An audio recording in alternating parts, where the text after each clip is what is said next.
If you're an athlete, you know the greatest motivator of all is the fear of letting your teammates down. After all, a team is only as good as its weakest link. So you owe it to those wearing the same jersey as you to be your best every time you step on the field. That's why there's no vape in team. When you vape, you can expose your lungs to toxic chemicals that can damage your lungs. If you're a step behind, the team's a step behind. Brought to you by The Real Cost and the FDA.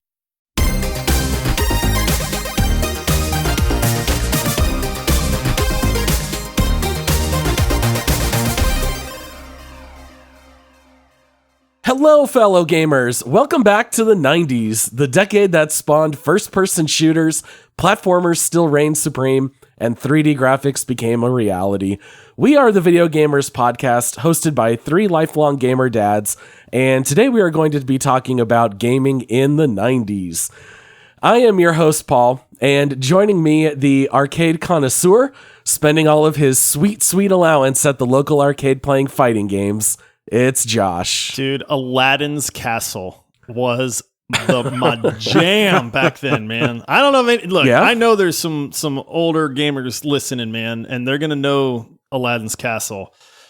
It was Disneyland don't got nothing on Aladdin's Castle, man. That was the most magical place in the world. Oh, very nice. I don't even know if I've ever heard of it. I'll have to Google that here. All right, and then joining Josh and me, he is a little bit younger than me and Josh. I believe he started out in the 90s as a 2-year-old. It's Ryan. I'm young in age, but old at heart. That's what we'll go with. An old soul. Yeah, I'm an old soul. Oh, very nice. Also, he hasn't matured past 2. Also, so. Oh, absolutely. Yes. 1990, Ryan peaked in maturity and just been No, plugging you it are. ever since. You are. Oh, very nice. All right, well, today's bonus round is going to be very exciting. We've never done anything quite like this. We are not just going to be breaking down like the best games of the 90s. Instead, we just kind of wanted to talk about what the gaming experience was like for us back in the 90s. We are going to talk about some of our favorite games. We'll talk about just some like general ways that we would game, how we would find games, things we enjoyed. You know, maybe we'll talk a little bit about arcades or what consoles we owned, all kinds of stuff like that. And before we do jump into that bonus round, Josh, I think you've got a couple reviews to read. Oh, man. You know, reviews, one of my favorite things about this podcast. So if you want to make a Josh happy, leave us a review. I love them. I get so excited every time I see a new one. And we like to read them on the show because you all take the time to actually write the review. So we are going to take the time to read it on the show and just, say thanks and kind of throw it out to the world. This first one comes in from Malefique from Canada, and it's titled, God, I Love Nerds.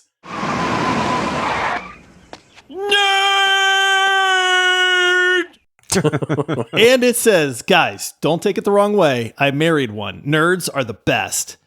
I just discovered this podcast a few weeks back because of a hashtag Dragon Age Dreadwolf on Instagram, and it's the best thing that happened to me this year. Those guys are funny, so passionate, and just the best to listen to. I subscribed 2 days ago, and I've been listening to the Squadcast at work since then. It's really the best. Plot twist, I'm not even that much of a gamer myself. My husband's been buying me all kinds of games throughout the years, and now I can say I really like RPGs and some roguelikes, but that's it. Okay, I guess I'm a nerd too. Ryan, Josh, and Paul, if you guys see this and decide to read it on the podcast, I've played and loved Skyrim, Dragon Age, and Mass Effect series, Dragon's Dogma 1 and 2, Hades, but I would love to know if any of you guys have played The Binding of Isaac Repentance. I've watched my husband playing it for so long, and it was my first roguelike, and I love it. I would love to know what you guys think about it. P.S. I'm still too shy to say hi in the Discord channel, but loving the little community there as well. Continue the good work, Allison. Oh, that's awesome. That's so nice. Yeah, nothing wrong with lurking in the Discord. Those are some fantastic games. Yeah, like I mentioned, those are all classics. Gaming, man. Yeah, Mass Effect, Dragon Age, Skyrim. Binding of Isaac, isn't that the one where you play as a fetus? That one always seemed a little weird to me, so I actually never gave it a try myself. Yeah, as much as I like roguelikes, I have never played The Binding of Isaac. I've seen video of it. I know it's Rebirth and Repentance I'll be honest, I don't know Repentance at all. But if we were going to suggest a top-notch roguelike that we all love to somebody, what one would you guys suggest? Risk of Rain 2. Risk of Rain 2. Yeah, that was way too much fun. Yeah, and so if you like roguelikes and your husband likes roguelikes, you two can play Risk of Rain 2 together, and it is an absolute blast. So highly recommend that one. Totally agree. Yeah. So, and thank you for the review, Allison. And don't be shy. Our Discord community is fantastic. So, but also we love our lurkers as well. All right. And then one more quick review here. This one comes in from Clone21ZT. It's titled The Best. And it says, The Best Gaming Podcast. Thumbs up, controller. That's it. The best. Right. Short and sweet. Man. But Clone21ZT, speaking the truth. Nothing but facts. Love it. Well, thank you so much for the reviews, guys. Let's keep those pouring in. We love getting those. It definitely helps people find the show as well, so we really do appreciate that. All right, so guys, gaming in the 90s. Let's try to put things into a little bit of historical context here. The 90s brought us the very tail end of the NES era. The Super Nintendo released in 1990. So we had the end of the NES. We had the full run of the Game Boy, the Super Nintendo, the Sega Genesis, and the Sony PlayStation. We also had almost the entire run of the Nintendo 64. And of course, there is PC gaming along with all the rest there as well. So I kind of wanted to start this out by just kind of asking you guys, let's just kind of kick things off in a more general sense. Walk me through your guys' relationship with gaming in the 90s and how were you playing games? Let's let Josh go first so he doesn't forget, Yeah, wait. Wait, what? Why am I here, guys? What is this? Dementia's setting in. I mean, okay, so you guys suck, man. Before we started recording, we were all talking about the years and how old we were when the 90s, we were gaming in the 90s. And I was like, guys, I did the math. I figured this out. I was 12 when the 90s started, and I was 22 when the 90s ended. And then both of you guys were just like, what? And I was like, what? We're a little bit younger. Yeah. And then you were like, oh man, you're so old. And I was like, yeah, all right, that's fair.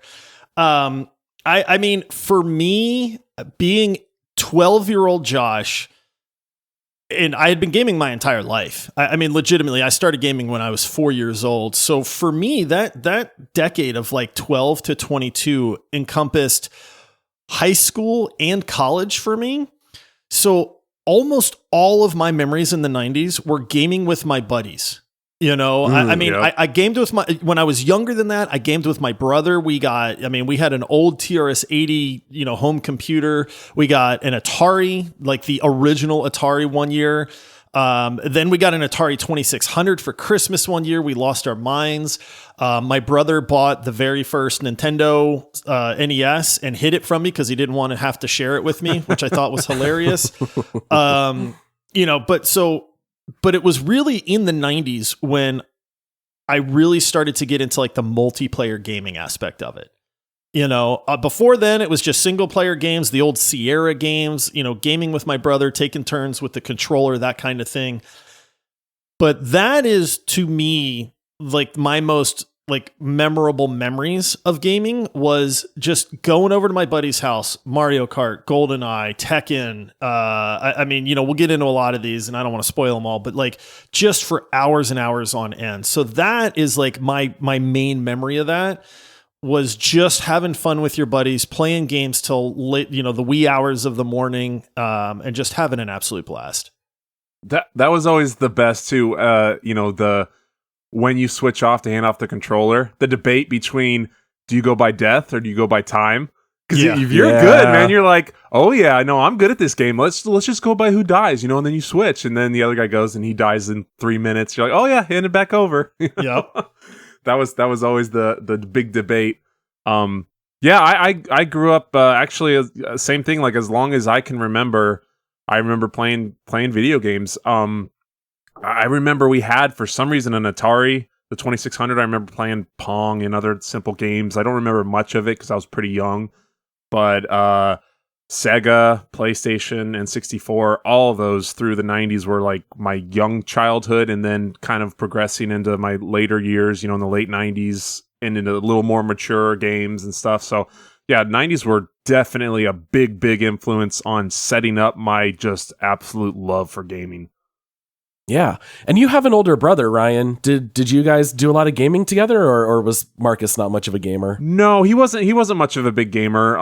He, spent time at the other house and would come over and stuff. Believe it or not, I actually remembered playing a lot of games with my dad, who is not a gamer at all, but the one game he would play on Sega was, and this is the reason we got it for Christmas one year, was so that he could play Madden. He's a big football fan, and we would play Madden, with, I think it was like 94 with the little characters running around, and I remember playing a lot of that as a kid, and then just as it progressed, just a lot of solo gaming and then multiplayer, later on. Oh, nice. Did your dad always pick the Steelers? Of course. Yeah, I know your whole family are a bunch of Steelers fans. Yeah, his whole side of the family's from Pittsburgh, so don't come at me, everybody. Nice. Yeah, for me, it was a little bit different because I was not allowed to own any consoles growing up. I've mentioned that on the show before. Yeah. Pretty much everyone I knew owned an NES, so most of my gaming came either by going to my friends' houses or playing at arcades. So like here in the Phoenix area, growing up, we had Pistol Pete's Pizza, which had an arcade, and we've got Peter Piper Pizza that's still around, local favorite. So that's mostly how my gaming came about. I remember trying to work on my parents because they just thought I'd be addicted and it was really bad for my brain. And I remember when Track and Field came out for NES, where you could lay down the big controller on the floor and you could like run and do hurdles and stuff. And I would try to tell my mom like, oh, this is going to be so good. I'm going to get exercise. Can't we just buy this? And the answer was always no dice. We're not buying a Nintendo. Yeah. Never was able to wear my parents down. We did get our first PC in 93, but gaming on PCs didn't really take off until later because computers back then did not have GPUs. It really wasn't until after Windows 95 and DirectX came out. But a lot of my early gaming memories were definitely PC gaming in the late 90s. The first console I ever owned was a Nintendo 64 that I bought with my own money. I think it was in 98 or 99. So I almost went through the whole 90s with no console whatsoever.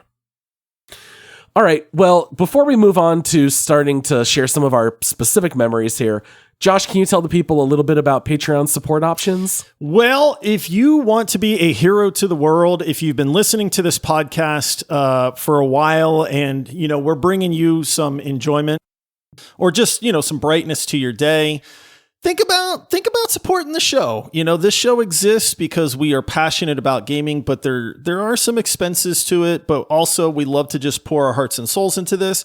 And if you find that you're getting a lot of entertainment out of it, think about going to Patreon. You can do that at multiplayersquad.com. You can sign up for as little as $5 a month. I mean, it's really, not a huge detriment to your wallet there, but it's an awesome way to just say, hey, thanks for the content, guys, but it also allows us to keep this show going. Don't worry, we don't believe in free gifts. We are going to give you a lot back. We give you 2 bonus episodes every single month that we call the Squadcast. It's much more laid back. We get pretty silly with it. We get to know us a little bit better. We try to mix up the content there as well. You also get early access to the episodes, so you get them a day before they actually release to the world. And you get them ad-free as well. Plus, you get some sweet Discord perks, for being part of that community as well. So we really do try to say, hey, thank you for the support. But again, if you are so inclined, you can head over to multiplayersquad.com and sign up. All right. So, guys, let's just take turns. Whatever you guys want to bring up. We can talk about a particular game. We can talk about a piece of hardware, maybe a gaming memory you have, and then we'll just spend a couple minutes talking about each one, and we'll just go in a circle until we run out of time. Ryan, how about we let you go first as the youngin of the pod? What do you want to talk about here? Oh man, where to begin? I guess I want to continue on with just kind of gaming where it started for me is just back in the early 90s. Like I was born in 88, so kind of, like I said, with Madden 94, that was one of the first memories I remember, kind of like playing video games with my dad, which was just so much fun for me. I didn't really know what I was doing. I was like 5 years old, 4 years old or whatever when I was playing. And it was just something so cool about these systems that you put this little cartridge in and all these colors pop up on the screen and you can interact with it. And to me as a little kid, that just blew my mind. And I had so much fun just diving into those worlds, and you can kind of check out of everything else in life and just go into that. And so that just kind of really hit a spark for me as a young kid with, like I said, for the Sega was kind of the really first system that I remember that was a big one that we had. And it just, progressed from there. So I never had any Segas, and I know Josh had the Sega Master System. Yep. Oh, yeah. Did you also have a Genesis, Josh, or no? No, that's when my brother got the NES, and so we kind of switched over to Nintendo at that point. It's funny, even then there's the consoles switching back and forth. Or wait, no, I'm thinking the Genesis. I'm sorry. Yeah. I think I did have a No, I only had the Sega Master System. I didn't get the Genesis. Gotcha. Yeah, it's funny when you first discover games, it seems like magic. Oh, yeah. Like I had this here on my list, and I'll just go ahead and kind of jump in and share my story here. I was going to talk about the first time I ever remember seeing video games, because I actually remember this. Fair disclosure, I did share this story once on the pod, but I think it was like 4 years ago, so some long-term listeners might remember. But there's a game called Blaster Master, and this game released in the very late 80s, and I was, I believe, 5 at the time of this story. And my family's social life was almost entirely through our family's church. And I remember that there was a family called the Fogelsons. They had a couple of boys that were just a little bit older than me. And we got a lot of clothes, like hand-me-downs from their boys, stuff like that. And I remember when I was about 5, we went over to their house to eat dinner. And I remember around the TV, there were a whole bunch of kids, because there were, I don't know, like 4 or 5 families that were all there gathering. And there were a whole bunch of boys and girls looking at the TV. And I ran over and I saw that they were all playing this game called Blaster Master. And for those who aren't aware of this game, I think cocaine was still influencing a lot of games at the time, because let me just read this description from Wikipedia. The game features a character named Jason who follows his pet frog Fred down a hole in the earth. There he finds a tank and uses it to battle radioactive mutants. The player controls Jason and the tank Sophia III through 8 levels of gameplay to find the whereabouts of Fred and to defeat the mutants and their leader, the plutonium boss. All right, so this is the first game I ever saw. And so I walked up to all the kids and I said, "Oh, can I play?" Now, they were all older than me, and so they told me, they weren't trying to be mean or anything, but they said, "Oh, you're too young. This game is too hard for you." And so I was like, "Oh, okay. All right." And so I wasn't like terribly sad, but I did walk away. And so I started like roaming their house, like off playing by myself. And I went into one of the boys' rooms, and he had a little handsaw that was just sitting out on his desk. And so I just picked it up. I took off the little safety sheath, and he had a wooden desk. What else are you supposed to do with a wooden saw? And I started sawing his wooden desk in half. So that's my first video game memory ever, was seeing the games, not being allowed to play. Stupid 5-year-old Paul in his brain thought this wouldn't be a problem to start sawing this kid's desk. I got in huge trouble about it, by the way, obviously. But I remember that just seeming so cool. Like, I just wanted to be one of the kids playing video games. And that to me was like, that planted the seed of what made me want to play games later in life. And that just like always really stuck with me. Dang, dude, you let me off easy for eating your wheat thins. Yeah, I was going to say, and to this day, we do not tell Paul no, by the way. Yeah. Whatever you want, Paul. Yeah. You will pay for it. Yeah, Josh, you grew up even though you're a lot older than us, your dad gamed, so you pretty much had games like your entire life. Yeah. Do you even remember the first time? Yeah, dude, I remember playing Pong. I mean, I remember, the computer was down in our scary basement. I was like 4 years old. I was terrified to go down there. But I remember my dad, going down there and showing me Pong and how we could hit the little ball back and forth. And I was like, well, this is great. And then I remember my brother and I were outside playing one day, because this is what kids did back in my day. And I remember we were walking past like the back sliding door to our house, and inside we saw my parents sitting at a table, like looking at something. And so we kind of looked in through the glass, and apparently they had bought an Atari and hidden it from us, and were playing games on the Atari while we were outside playing, because they wanted to play it. And so then we like busted, and we were like, what is that? And I remember they were playing like Centipede, Defender, Pitfall. I mean, all these old Atari games that people have heard of, and we lost our minds. And then, the glorious thing was my dad's job. I guess one of his coworkers had the ability to basically like rip off video game cartridges. So we had these little things called proms, where almost every single day my dad would come home with like 10 proms of video games. So imagine being a kid with access to the entire Atari library. Dang. I mean, that was my reality, believe it or not. And so, I mean, now you guys know why I'm can love video games, man. Because that's what I grew up with. And then like jumping ahead to the 90s, the really cool thing for me there was, this is when I started to get into PC gaming, because again, my dad was kind of a nerd. He always liked having a computer around.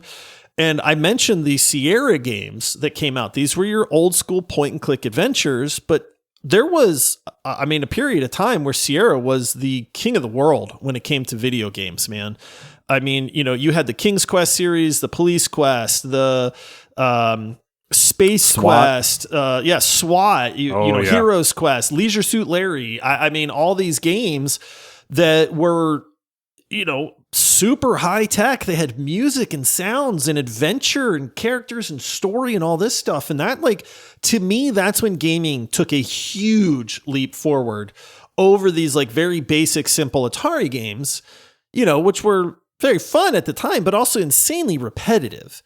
And so now all of a sudden gaming like makes this leap into having incredible stories and memorable characters and different types of gameplay, like combat and problem solving and quests and all these things that started to come together. It was magical, man. I mean, it's hard to describe that advancement that like games took at the start of the 90s. I mean, you mentioned it at the top of the show, Paul. We got 3D. And I don't mean VR 3D. I'm talking like things stopped being two-dimensional on the screen, side scrollers, and actually started looking like they were 3D. And I mean, it was mind-blowing at the time. Oh yeah, it was such a great decade for gaming. Every few months, there was like some major advancement, whether it was on console or on PC. There were even tons of consoles that didn't necessarily catch on, but they had like great tech. I remember like the Neo Geos. Remember how you would like see those? They looked so cool, and they had like the extra buttons, but like I never played it. I always felt a little intimidated by it. But yeah, I mean, you had all kinds of stuff like that. All right, well, let's go ahead and take our first break, and then we'll be right back.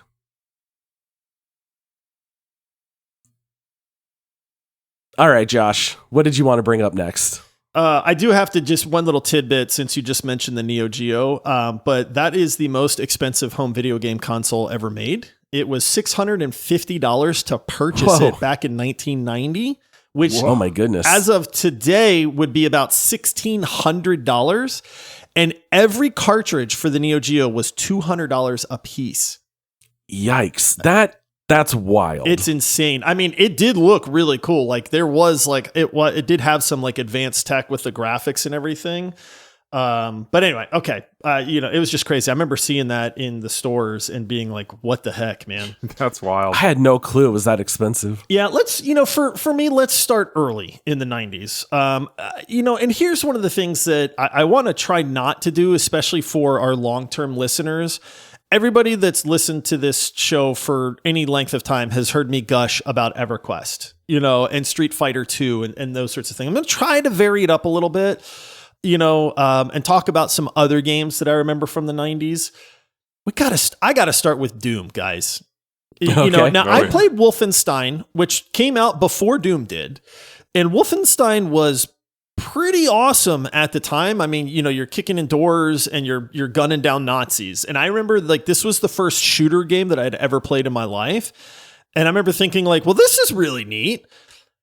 But then Doom comes along, and Doom upped the ante on every aspect of a first person shooter, to be honest. And while Wolfenstein came out first, Doom is what actually launched first person shooters into mainstream gaming at that point. Spread like wildfire. It was bananas. And I know people see stuff like Doom being played on, any number of I think the latest was a pregnancy test that somebody was playing Doom on and stuff like that. Yeah. But dude, back in the day, color graphics, smooth. We say smooth animation because at the time it was incredible, but it was funny because it's nowadays the shooting the shotgun and then pumping it was 3 frames, but back then it was amazing because you're dude, he's pumping the shotgun, man. You could see the little fire shoot out of the barrel and stuff, but all the different variety of monsters, the pace of the gameplay, the music in that game. I mean, I remember having my mind blown. And on top of that, Doom was hard. I think, honestly, I credit a little bit of my love of difficult games to playing Doom, because when you got the Mancubus, the dudes with the cannons and all that stuff, and the Cacodemons, which were the flying beholder looking guys, you would die 1,000 times in one of those rooms. But then when you beat that room, it was the most legendary feeling possible. Doom was just absolutely incredible. And then, unlike today, where game development takes 6 years, Doom 2 comes out the very next year. Yeah, no waiting. And you know what Doom 2 had? Multiplayer, guys. Doom 2 had multiplayer combat. They were the first, literally the first game to have deathmatch. Doom is what coined the term deathmatch. It did not exist before then. They coined it. They perfected it. I remember playing multiplayer with some of my buddies at the time, and man, what an awesome time that was. Ryan, did you play Doom back in the day, or were you a little too young for that? I played it when I was a teeny bit older, but I definitely got some Doom in it. It always scared me when I was a kid.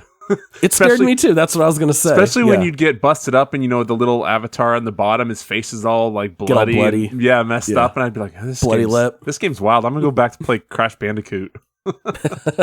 I remember it being the first game I ever learned codes for. And I still remember them because it was, made by id Software. So it was IDDQD, ID clip, let you run through walls, IDKFA.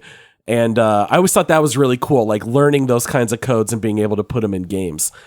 I might be wrong, but I think Doom also gave people the map editor. So people were also able to build their own levels, which seems really early on for people to be able to do stuff like that. But I'm pretty sure that was included in Doom also. But yeah, what a cool game. It's crazy to think about playing those first person shooters where you can't even pan up or down. Yeah. You're just looking left or right and walking forward and pressing shoot.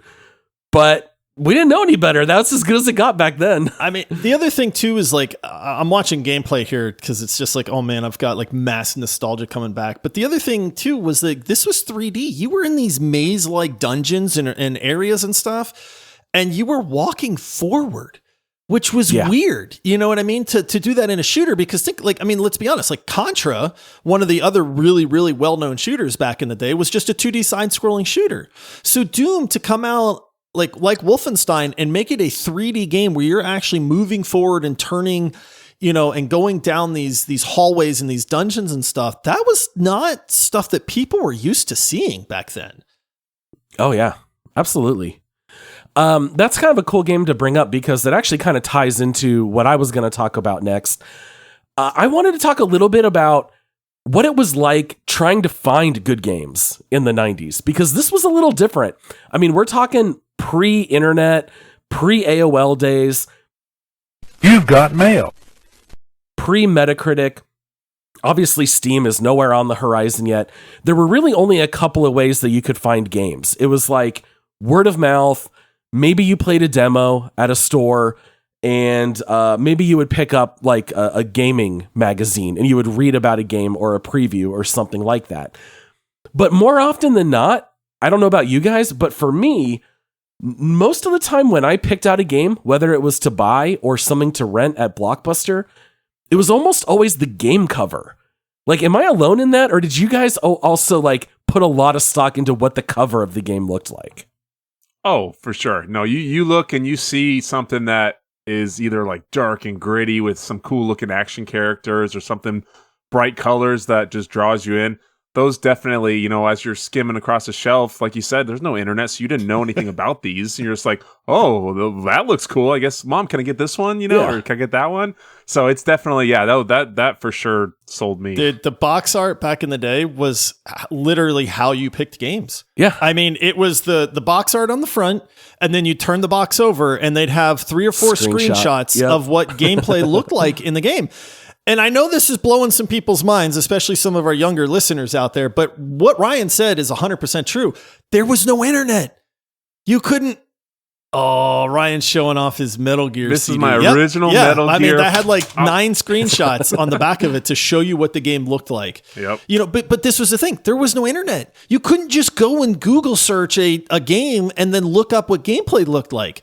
So the only way you knew what game you wanted to pick was either because of the art on it or because you had a friend that picked up the game and said, yo, this game's awesome, man. You need to get it. Yeah, and that was it. Like, there was no other way.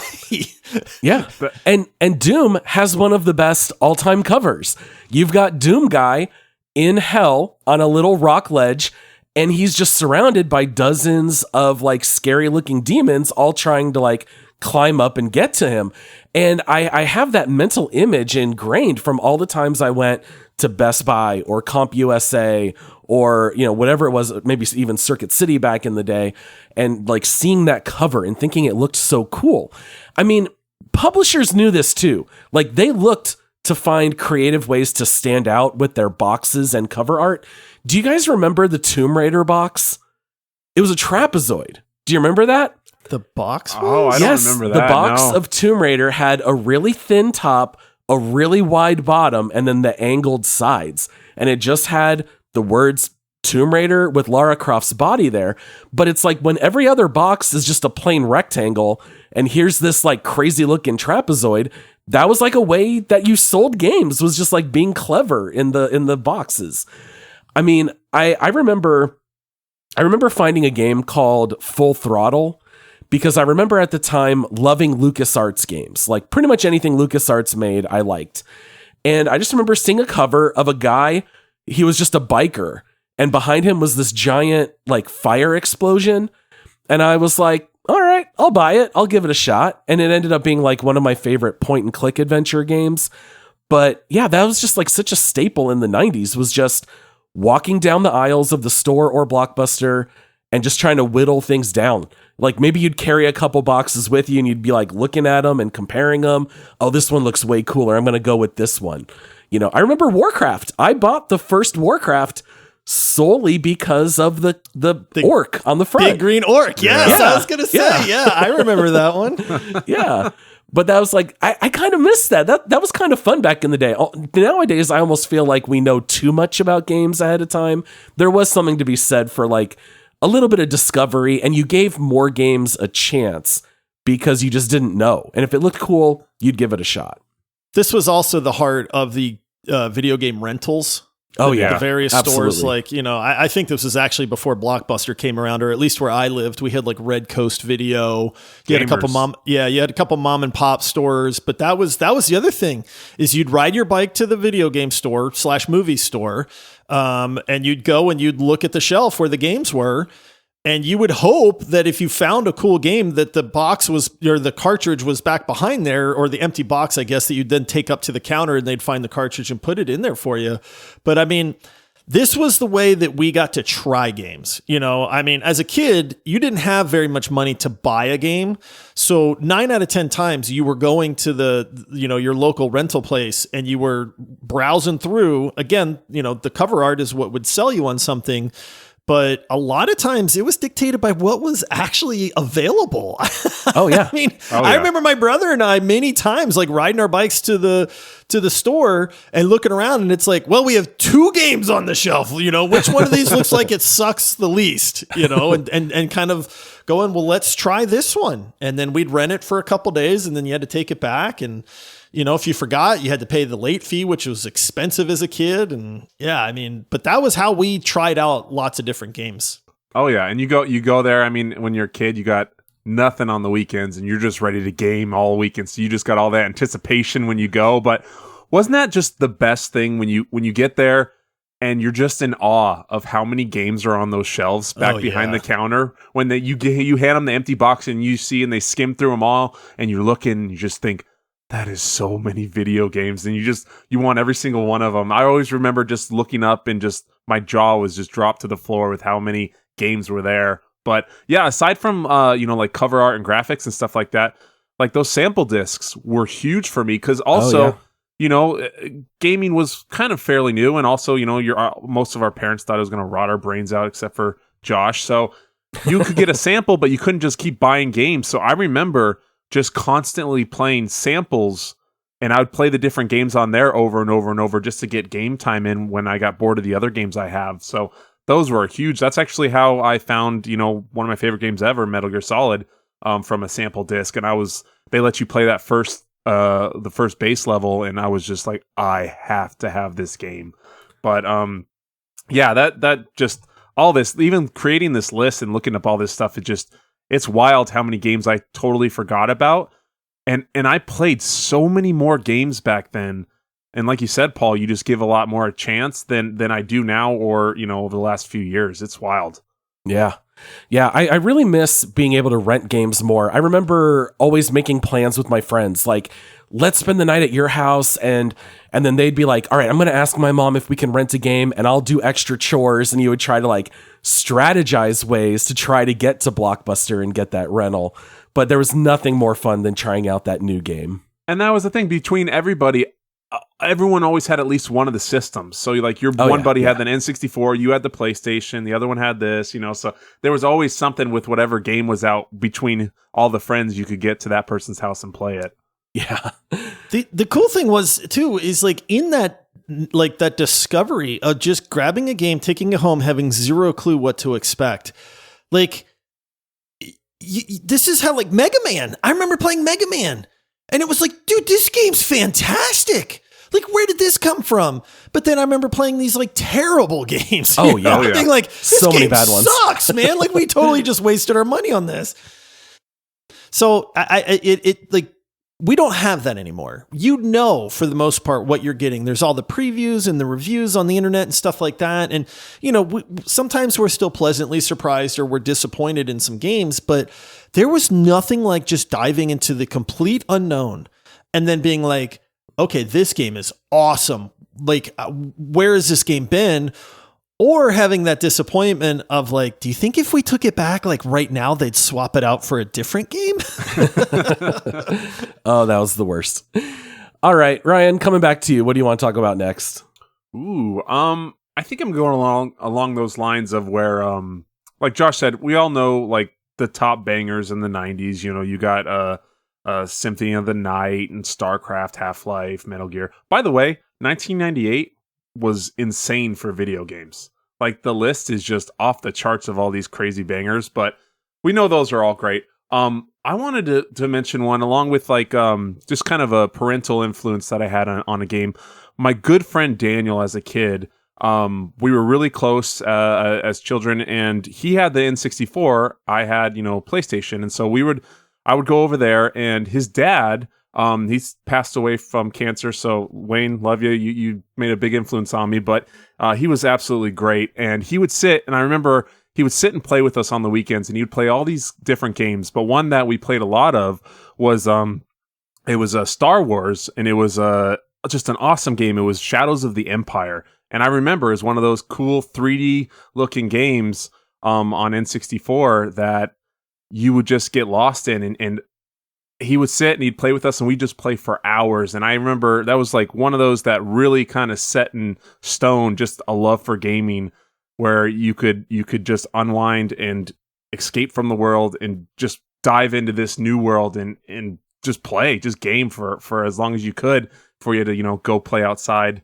even in the summer in good old Arizona. But that's one that definitely stuck with me. I don't think huge well known. I don't really remember anyone much talking about it, but it was definitely a really cool game. And I remember this one part where one of those big Yetis would just swing his arms, almost like a kind of cartoonish looking, just whirlwind his arms, and he would just wreck me every time. And it took me, I hated that stupid Yeti.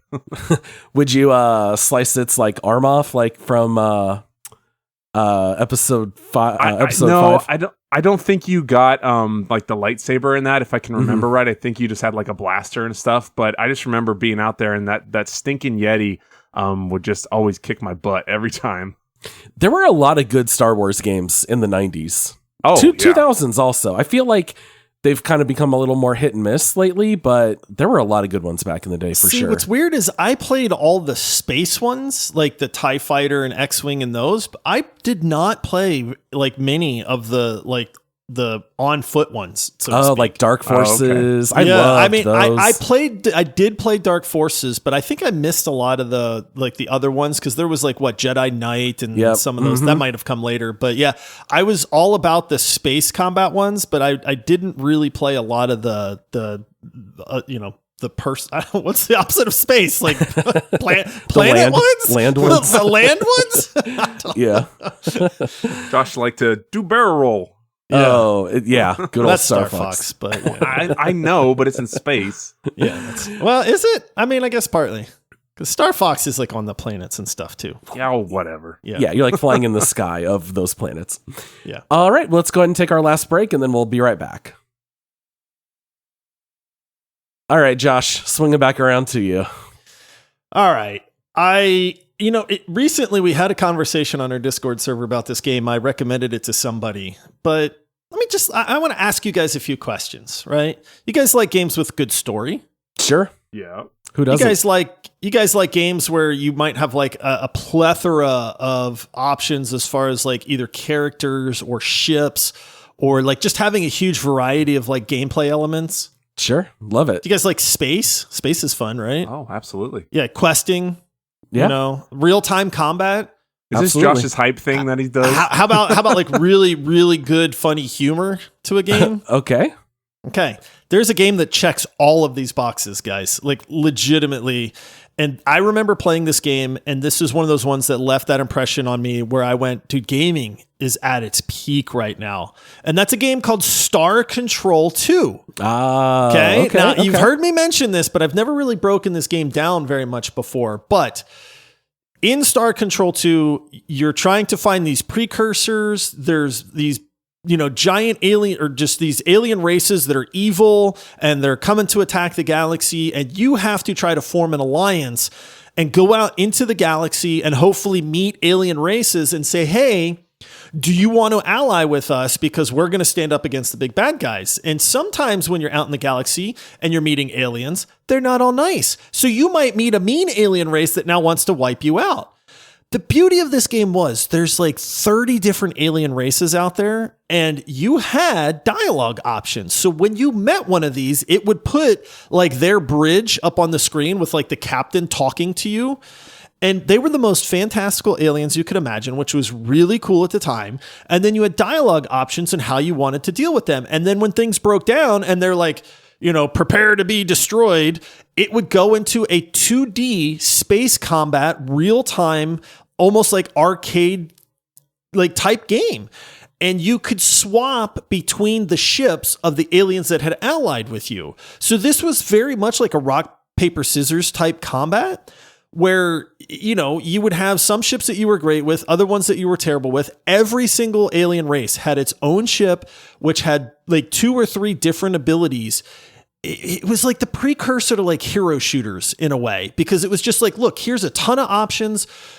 everybody has a couple different abilities.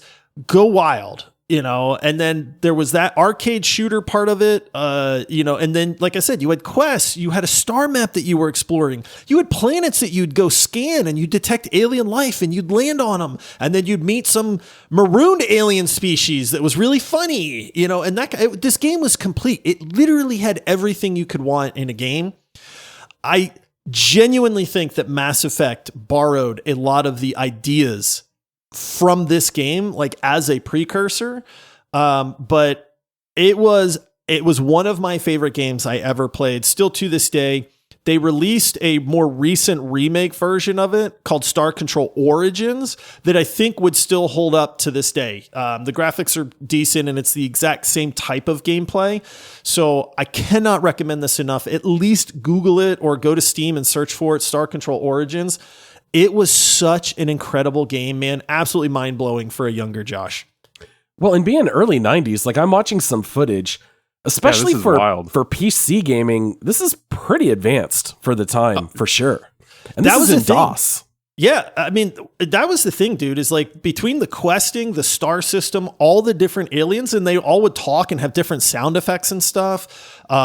They were needy. Like if you met people that would join you, sometimes they'd come back and they'd be like, hey, we're doing all this and you're not doing anything for us. So then you'd have to like try to appease them to keep them in the alliance and stuff. And it had this great humor aspect to it at the same time. Absolutely I loved that game so much, man. If they told me they're coming out with Star Control 3, I'd lose my mind. Yeah, I never played any of the Star Controls, so that's just totally outside my experience. Yeah. I'm guessing same for you, Ryan. Yeah, no, I haven't either, but yeah, I'm looking at footage and stuff of this too. This is cool. Especially like really you said, for the early 90s like that. That's wild. Yeah. Fun fact, they literally just released a Kickstarter for something called Free Stars, the Urquan Masters, because they're trying to make like an updated sequel to it with like still maintaining that feel of the original games. And that literally just released, I think, like the day before this recording. Oh, wow. Yeah. Nice. All right. Moving on to the next thing here. I wanted to talk a little bit about multiplayer gaming on PC in the 90s. All right. Ooh.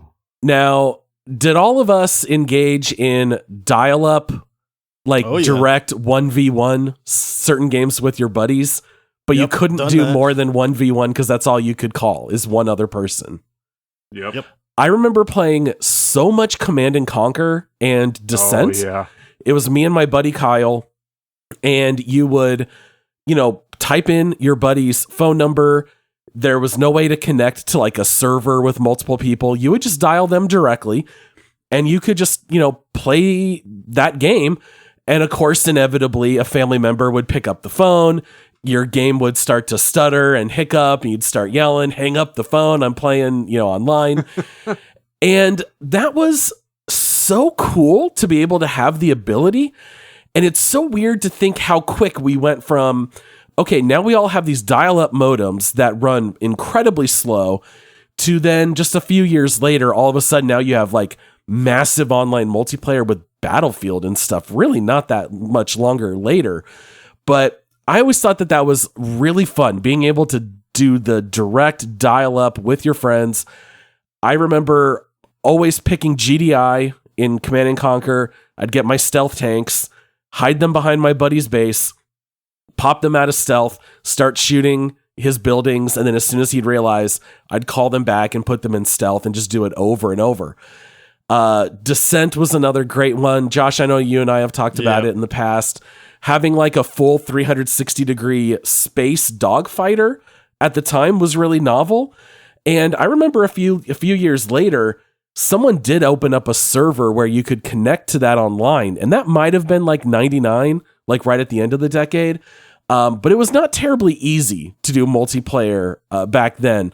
And this is obviously, on console, it was even different. You had to have like Xbox Live and stuff like that. And that wasn't even until the 2000s. But just having the option on PC was very cool in the moment. All right, Ryan, coming back to you. What do you want to talk about next? Ooh, man. I'm going to go to one that is not on like a big main console, but something that took over a lot of hours of my life as a child. I'm going back to the OG Game Boy and Pokemon.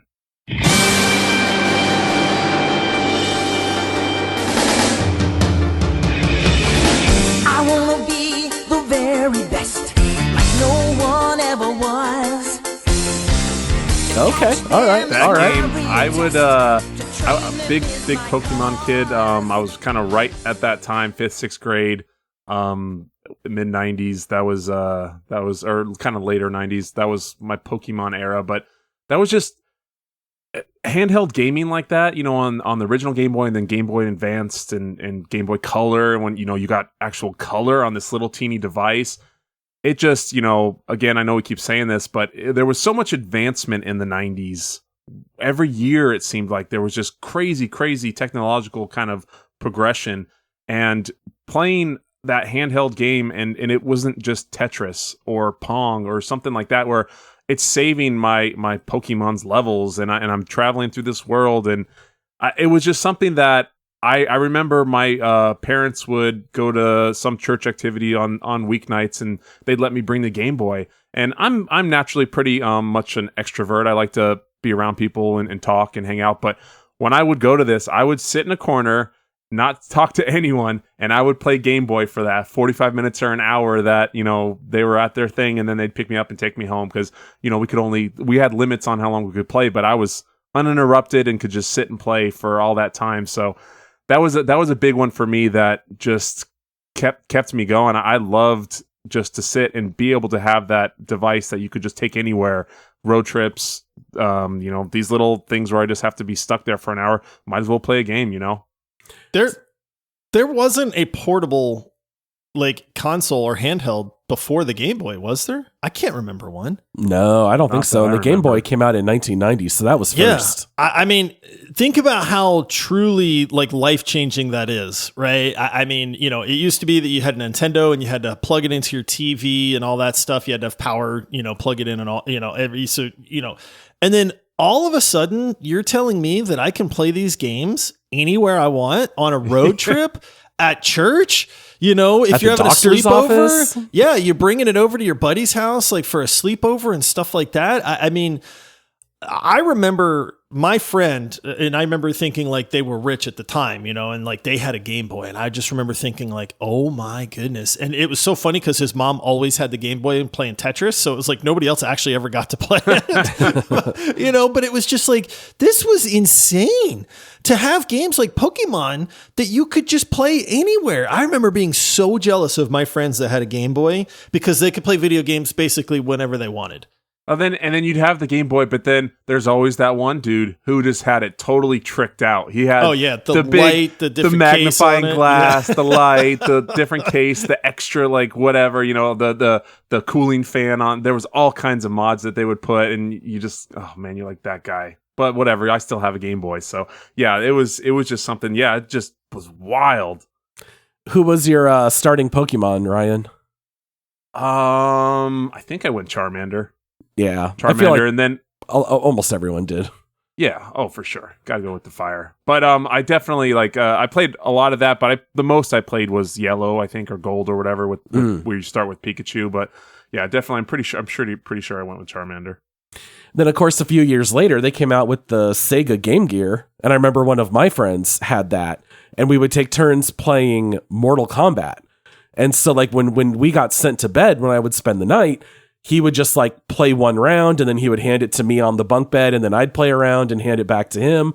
And the Game Gear was pretty legit because that was color right off the bat. Yeah, it was pretty wild. Yeah. All right, Josh, coming back around to you. Tony Hawk's Pro Skater, boys. All right. Yeah. Maybe the man. best game of the 90s, honestly. It's in contention. Dude, I can't tell you how many dozens and dozens and dozens of hours I spent at my buddy's house with us just trading off. There was some nights we'd have 6 dudes hanging out over there and just literally passing the controller down the entire line, and I remember watching my buddy just go on this absolutely insane run in the mall where he was grinding from one thing to another, doing all these tricks. And racking up this 1,000,000 point score. And the other 5 of us just absolutely losing our minds, cheering this dude on. I mean, like just screaming as loud as we could, like just go, yeah, you're almost there, man. Like keep going, and just like pumping each other up, man. The music in that game was some of the best soundtrack you'd heard in a video game up to that point, because it was using all like at the time modern and top songs. So that was really cool because it really just amped you up for that Rage. time of your life, And I mean, that game was the pinnacle of being able to just keep going for that slightly higher score, or trying to find the secret parts of the level to get the letters. Remember, you'd have to get skate. Oh, yeah. That was in the levels. You had the different skaters that you'd unlock. Like, if I remember, it was like Bob Burnquist was one of my favorites. Rodney Mullen, baby. Yeah. So you had all these different skaters that people liked, at the time. And when it was your turn, people were wondering like, oh, who's he going to pick, man? Who's he going to, and then you'd go through and you'd pick the different levels. At the same time, it's like, is it going to be mall? Is it going to be the school? Is it going to be the warehouse? The warehouse is where it was at. Yeah, the skate park one. What was that? Burnside, I think was the name of it, if I remember right. Yeah. But yeah, and then it was just, dude, that game was so incredible. It was weird because it was competitive, but at the same time, you were always cheering your buddy on to like have this epic run at the same time, man. And it had that really cool signature blue cartridge on Nintendo 64. Yep. Yeah, I forgot about that. No, it's definitely this one. I'm glad you brought that one up because that hits really hard for me. I was a skate or die, bro. As a kid, I probably started skating as like 5th grade or 4th or 5th grade, and that was my life through. I started playing hockey a little later and got into other sports, but in high school and stuff. But I skated for years and years. I still skateboard, and I mean, I broke my wrist 2 years ago skateboarding because I'm a silly old man. But that one, just I knew all the skaters. I knew all the tricks. I knew it was just a game that was made perfectly for me at the perfect time. And so I just fell in love with that game so much to where this is somewhat of an embarrassing story, but I was in junior high, 7th or 8th grade English, and I've always been a decent writer. I like to write, and I hate math, but I enjoyed writing. But I was so into skateboarding and Tony Hawk that in some essay I was writing, I wrote like a trick sequence. And I was thinking how cool it was, and I was like, man, these are such cool tricks. And I was thinking about the sequence of how I carried over this jump and this grind and everything. And then I got my paper back, and it just says run on sentence minus 10 points or something. And I was like, oh yeah, that was kind of dumb. Oh man. Oh, that's so funny. Yeah, I think maybe the last thing that I was gonna bring up here is just that our relationship with developers was just much more secure back in the 90s than it is now. There were some real heavy hitters for sure. I mean, like I mentioned before, everything LucasArts put out, I was a huge fan of, whether it was Monkey Island or the Star Wars games or the Indiana Jones games. Those were always fantastic. Blizzard obviously came out with Diablo, Warcraft, and StarCraft. Capcom, I mean, they were crushing it in the 90s. Street Fighter, Resident Evil, Mega Man, which you mentioned earlier, Josh. Konami, Metal Gear Solid, Silent Hill. Konami back in the day, yes. Yeah. I mean, and Squaresoft with all the Final Fantasies. Like, the developers, I feel like they had much higher hit rates back then. And obviously, game development was much simpler. You cranked out games a lot quicker. There were fewer options. The tech was only so good, so it was always a little bit limited. I feel like game development now is so much harder because the sky is the limit for anything that comes out now. Back then, you were working with like a couple megabytes of RAM. So like everyone was automatically confined in making these games, but you really could like trust everything that certain developers put out. And maybe that's why, like, still to this day, we'll say things like, man, CD Projekt Red, do we still trust them after the Cyberpunk release? Well, now that they got the game back to where it should have been, yeah, I think we trust them. Or maybe it's From Software, or like talking about Baldur's Gate, Larian Studios. There's still a few out there, but I feel like that's more like a relic from the 90s and the 2000s where we trusted developers back then. Nowadays, it seems a little bit more of a, like a grab bag of what's going to be good or what's going to be bad. Like just because like Konami comes out with something, that doesn't mean anything to me anymore. But it did mean something back in the 90s. Yeah, I think it does mean stuff today. I mean, if Rockstar says, "Hey, we're going to release a game," people pay attention. You have to pay attention. If CD Projekt Red says, "Hey, we're releasing a game," like people pay attention. Larian Studios is another one. But if Ubisoft says, "Hey, we're releasing this game," people kind of go like, right? And Blizzard says, "Hey, we're releasing a new game." People really perk up, but then it's kind of like, but you're just trying to rob me at this point, And so I'm with you, Paul. I mean, I think what we see much more, I'm going to call it predatory to just simplify it. I get that these, the gamers make the decisions in this case, so it's not necessarily predatory, but I think we are seeing these developers that are completely money focused and they are a business just trying to, make money and nothing else. They don't care about the gamers. They don't care about anything. They have these PR departments that'll cover up any big mess up, which we've seen a lot of lately. I mean, think about it. The backlash lately is unheard of. I mean, we talk about games back then that really flopped. I mean, there's like two, E.T. and Superman. Yeah. I mean, I can't think of any other games for that whole period where it was just outrage, and now it seems like we're getting outraged like 6 times a year almost, And so I think that's part of it, honestly, is back then, number one, games had to be complete because they were on a cartridge. If you bought it and it didn't work, that was real bad, Now you buy a game and it doesn't work. They go, we're working. We'll patch it.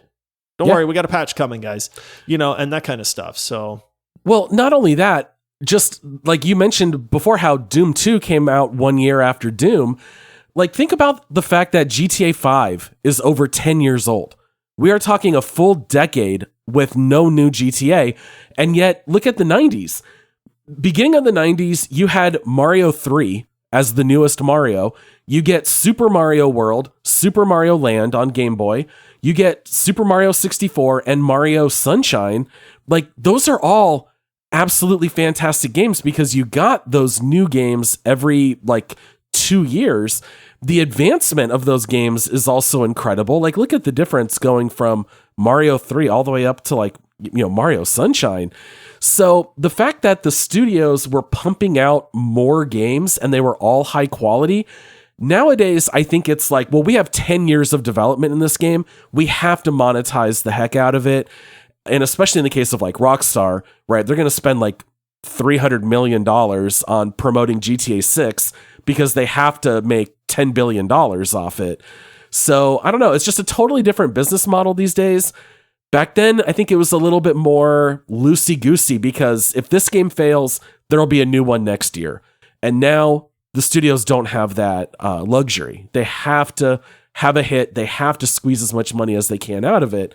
And in some ways, I definitely prefer the old method for sure. Yeah, because they were making games to be fun. Yeah. That's what got you rich Customer back loyalty. in the 90s. That's what I'm saying. Back in the 90s, if you made a game that was fun, people would tell their friends because, again, before the internet. So if you make something that I'm loving, I'm going to school and I'm telling all my buddies that I found this game and that I'm playing this game and it's the greatest game I've ever heard of, and then they go and beg their parents for that game and then, so on and so forth. But back then, that was the key to success was make a game fun and people are going to want to play our game. Nowadays it's, let's make it look really fancy or, let's use all these psychological aspects, to try to keep people playing. It's just reading these articles on Battlegrounds, right? Hearthstone and how, it's all about gaming the player retention and the player counts in these games, which is why you're seeing these really mundane, type free battle pass systems and stuff like that. And, if you come back and play for a little while, maybe they give you a free card pack as a welcome back gift, because it's not about people having fun. It's about being able to report to your shareholders, hey, guess what? We still have this many million people playing our game. And then they go, oh, okay, well, that's good. That's success then. It's a Candy Crush model. Point. Right. Even though the game's not fun, people don't want to do the quests, or any of that stuff, but that's how they see it nowadays. What do And we learn that's on the difference. Fallout? They have the financial fiduciary responsibility or whatever. Yeah. But Yeah. that's the thing too, is I mean, correct me if I'm wrong, but like back in the 90s and stuff, you didn't become a game developer or that to be a millionaire and you didn't care about games. You loved games and you wanted to make games. You wanted to tell a story. You wanted to create something that you yourself would want to play. And I just don't feel in a lot of the games now they have that. There's not a big soul to these games to where you can tell that they just poured their heart into it and they truly cared, you know, win or lose, like, you know, that they tried their hardest and it wasn't about the money. It was about creating something with their passion and with their love of gaming. This is, I mean, for AAA titles, I think you're right. I think this is why, you know, we have been touting and saying the rise of the indie devs. Yeah, because the passion and the creativity that they have does come through. Yep. You know, and I think that part of it, and I'm guilty of this because I love a really good AAA game. I like being wowed by something. So, you know, I admit I'm part of that problem, but it's like, you know, the AAA games get me really excited and it's crazy to see what we can do with gaming. But more often than not, I find I'm actually having more fun with an indie game than I am with like a AAA title. Yeah, absolutely. I think you're definitely right, Ryan. It was more passion driven because there was also less money in it. Like the whole idea of the gaming industry being bigger than like the movie industry and music industry combined, like that was unheard of back in the 90s. It was kind of like, oh, you're a game developer, like you can make money doing that. That was more like the mentality. So it's definitely driven, I think, a lot more of wanting to provide a fun experience. And if this can be a living, great. Whereas now it's, you know, it's just a little bit too focused on the numbers these days. All right. Well, I think that brings us to an end of this trip down memory lane. We would like to remind all of our listeners to please go sign up on Patreon to get those bonus episodes. You can also help what we support. You can also help support what we do here. You can sign up over at multiplayersquad.com. You can also hit us up on socials at Video Gamers Pod and make sure to click on that 5-star rating. Thank you for listening to all of us old farts talk about games from 30 years ago. Hopefully it was at least somewhat enjoyable to all of you. Until next time, happy gaming. See ya. All right. See you, everybody.